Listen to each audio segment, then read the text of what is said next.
Hello everyone, Absent Friend here, and today we are coming at you with another guide for Disney Villainous.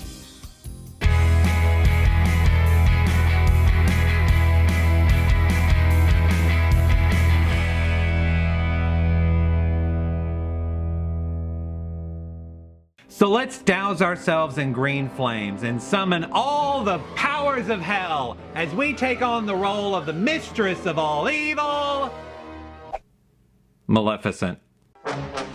You poor simple fools. In this video, we will be looking at all the cards in her deck with a few tips on how to play them or not play them as the case may be. We will also be looking at Maleficent's Fate deck for anyone who may want some tips and tricks on how to effectively keep Maleficent from winning the game. Before we begin, be sure to subscribe to this channel and ring the bell to be alerted when new episodes are available. To win as Maleficent, all she has to do is start her turn with a curse at every location in her realm.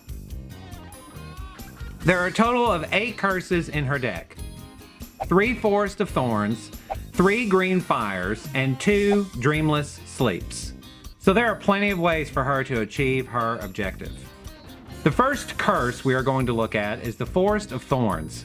This curse costs 2 power to play and can only be dispelled by a hero with a strength of 4 or more. Otherwise, no other hero can be played to this cursed location. These curses can be safely played anywhere in the realm, but I would say the best place to play this curse would either be King Stephen's Castle, the Forest, or Briar Rose's Cottage. Warning! There are 4 different heroes in Maleficent's Fate deck that can dispel this curse, so be sure she is prepared for that. The next curse is Green Fire. This curse costs 3 power to play, and absolutely no heroes can be played to this curse location. However, it can only be dispelled by Maleficent moving to this location, so be very careful where you place this. A good way to play this card is to put one at the Forbidden Mountains, or if this is Maleficent's final curse to put down, then use it anywhere and hope the fates will be kind to her. And yes, there is a fate card that will force Maleficent into the Green Fire location. And the last curse is Dreamless Sleep. This curse costs 3 power to play and will reduce the strength of any hero at this location by 2. Maleficent only has to discard this curse if an ally is played to this location. Notice it says played, not moved. This curse works anywhere she wants to put it. Heroes will be weakened, and it can only be dispelled by a couple of fate cards.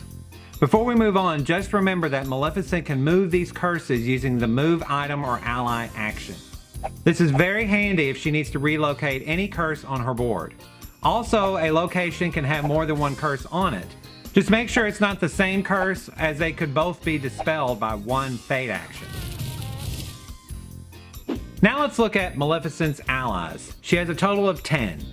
3 Cackling Goons, 3 Sinister Goons, 3 Savage Goons, and her trusty Raven companion.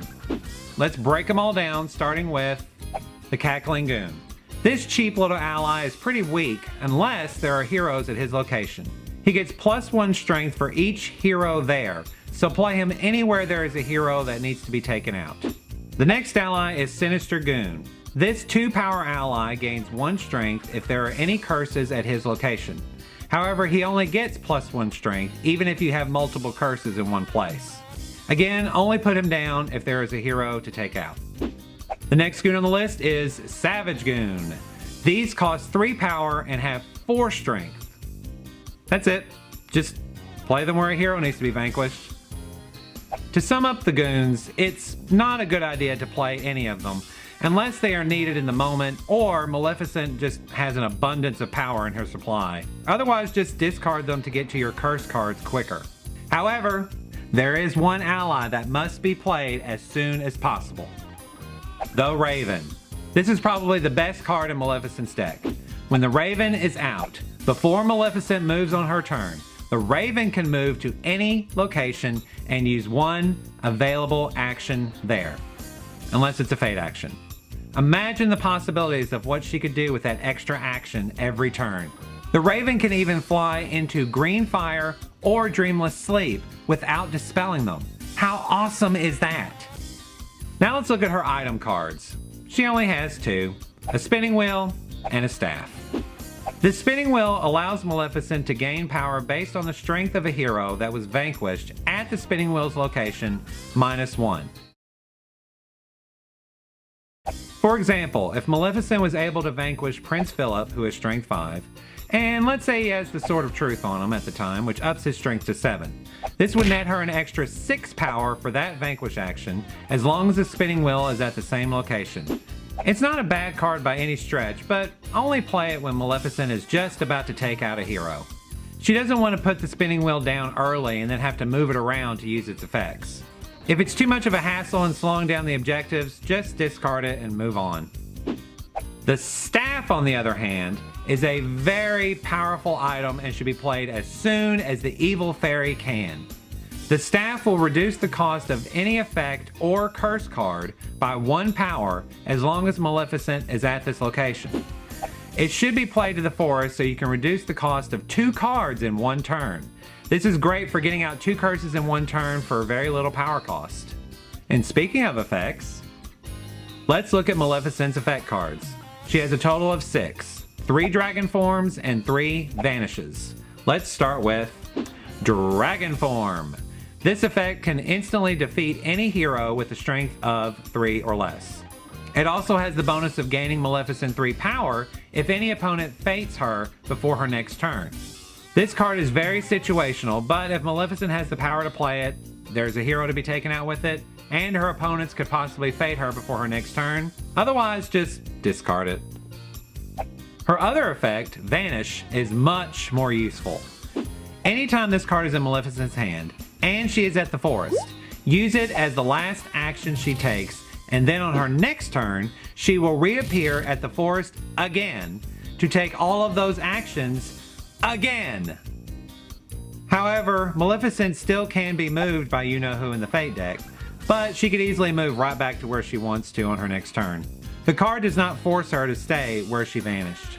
And that's all the cards that Maleficent can play during her turn. Now let's look at those conditions.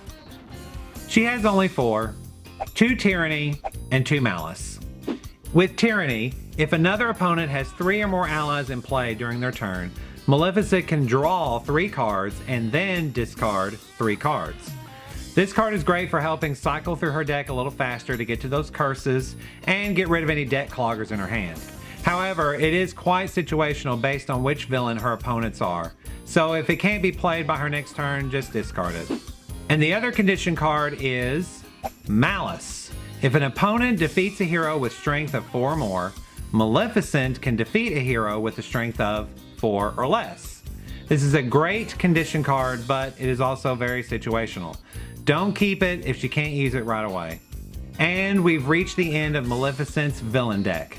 Now, let's flip the coin and study her Fate deck to find the most effective ways to play against Maleficent and keep those pesky curses out of her realm. Let's start with those heroes. King Stefan, king of whatever this kingdom is.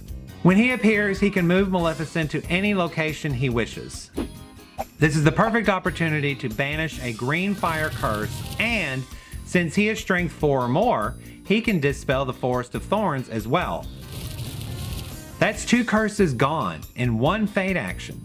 The choice is clear on which card to play when he is drawn.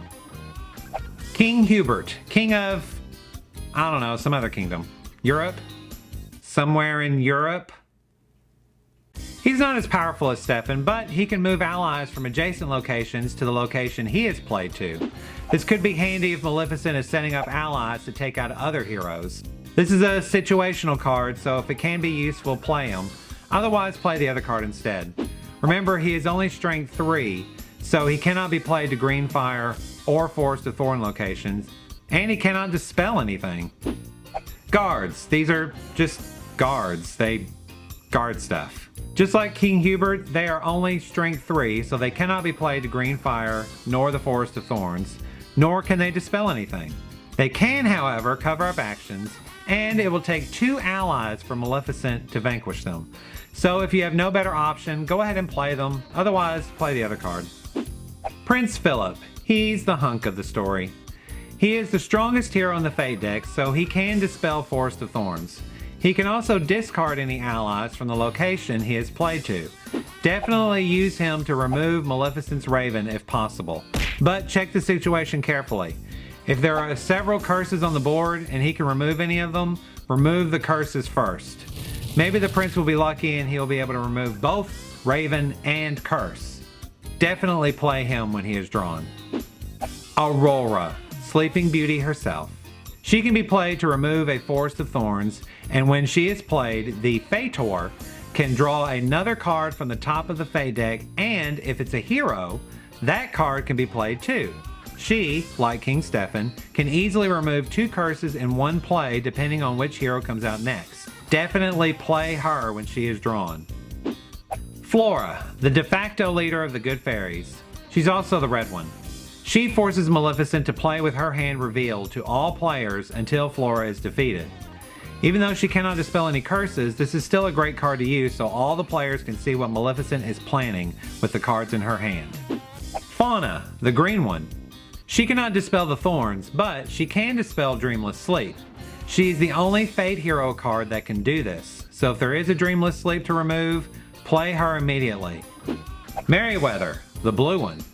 She can dispel the thorns, and she can prevent any future curses from being played to her location. Keep in mind, played doesn't mean moved. Maleficent can still play a curse next door and then move it into her location. But if Maleficent doesn't realize that, we'll just keep that our little secret. And that's all the heroes in her Fate deck. Now let's talk about the actions to cover and in what order. Start by covering the actions at the forest, then Briar Rose's cottage, then Forbidden Mountain, with the castle being last. Now let's look at the only item in her Fate deck, the Sword of Truth, of which she has 3 copies. This sword can be attached to any hero and will enhance their strength by 2. It also makes curses more expensive to play at the given location. Only 1 sword per hero though. So spread those swords out and make it harder for Maleficent to get those curses out. Now for her Fate effects. Again, she has only 1. She has 2 copies of it, and it's called Once Upon a Dream. Use this card to dispel any curse in a location that has a hero. So as the Fator, always keep heroes out. If Maleficent is wisely moving curses into heroes' location, where they normally wouldn't be played, this card can still remove them. If you have a choice of curses to remove, I say remove them in this order. Dreamless Sleep, then Greenfire, then Forest of Thorns. And that's it, ladies and gentlemen. I hope everybody found this video informative and even picked up a few pointers on how to better play Maleficent or better play against Maleficent. If you guys enjoyed this video, please give it a like and don't forget to subscribe. Keep watching this channel for more Disney Villainous guides. But before we go, let me know in the comments which Disney villain you guys think is the most powerful. This is your absent friend, signing off.